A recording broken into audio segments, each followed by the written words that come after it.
A Vela Volée, originally designed to be a Wakefield-class rubber-powered free-flight airplane. I have no idea if this is going to work. But I thought I'd put together some of my free-flight skills and see if I can come up with something that'll be more interesting. So we're going to see what happens. It's on a 2-cell battery. Hopefully it'll float nicely off the runway, and we'll see what happens. Does anyone have any questions? Questions? Oh, it's covered with Japanese tissue. Yes. What's the front? This is the front That end. part. Yeah, which way is the front? Yeah. Rear and- This is the front end, and that's the back end. Okay, thank you. How do you determine the CG on that? I used the plans, and I also have some software for determining the CG on canards. Scratch build or kit? This, by the way, this is on helped with Steve. He did the laser cutting on the ribs and bulkheads. That's me. Yeah, Steve, right here. Any other questions? Z-Man. Yeah, go fly it. All right. Well, we'll see. I have to get closer and see.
For the full-size airplane. So this is about half scale of the real thing.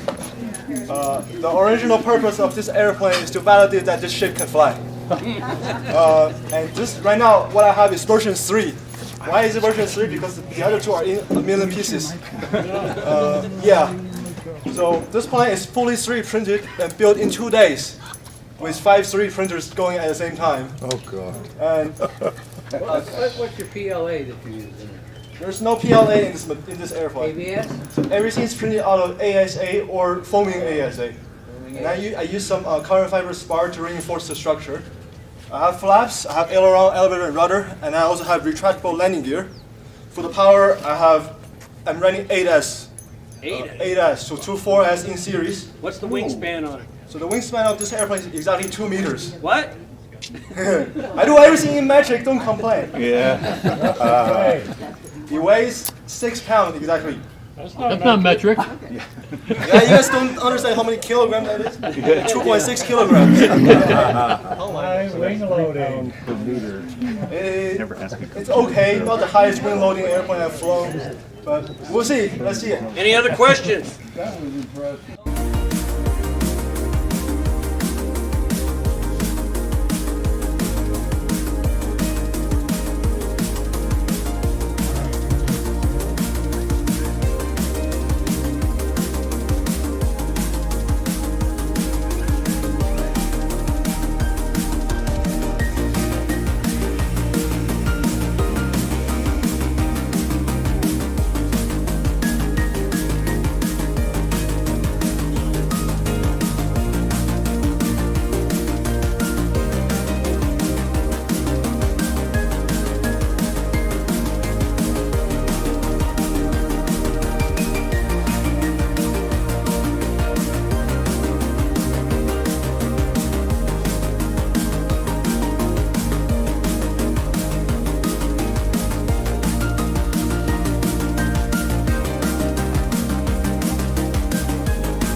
It's basically, it was not my idea. I was actually helping somebody build a plane, and somebody suggested that I should build a skull. And that's what I did. The white foam is actually a polystyrene that I can't buy anymore. And the black is actually paper-covered styrofoam from Hobby Lobby. And they actually build, they actually have the sheets this big, so that the skull is actually one cut. Wow. And then the top of the main body is two pieces of foam that I glued together down the seam. It's similar to my ground pounder. Supposed to take off and land on the ground, so we'll see.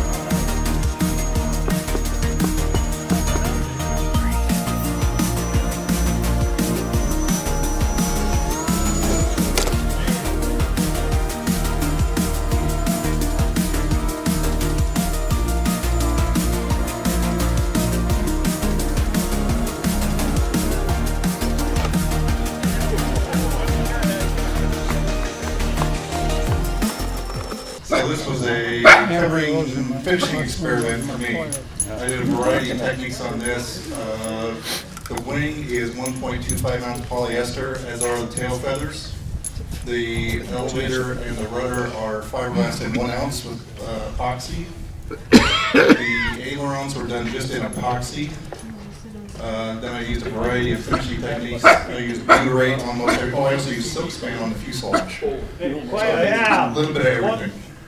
And then butyrate was used on everything to shrink it and fill it. And then I used Rust-Oleum primer on some of it on the fiberglass, as well as the epoxy finished wood. Then I used Randofill on anything that was polyester with butyrate. Then I used cover or class coat epoxy on everything as a sealer to keep the epoxy from attacking the butyrate. Sanded that, and then went on to class coat epoxy for everything. That's crazy. Trimmed the class coat right over itself with no sanding. We're going to see how that works for longevity. Usually you have to scuff it and then recoat it. I ran out of time to do a very elaborate covering job or paint job just because we lost that weekend due to rain. But it turned out pretty nice, and my goal here was not to come up with a hanger queen, but something that's usable, so I didn't fill the weave 100%. It still turned out pretty nice, and it's 6 pounds, 1.5 ounces dry. So you can build a painted airplane that's not ridiculously heavy. I guess we'll see how she goes. I had one of these when I was a kid in the 80s, the Junior Tiger. So this is just a big brother to it. Is that Canadian registration on the side? Yes, CVAZ, Ottawa, I believe. Yeah. Chino Valley Flyers, Arizona. Oh, I thought it was Canadian.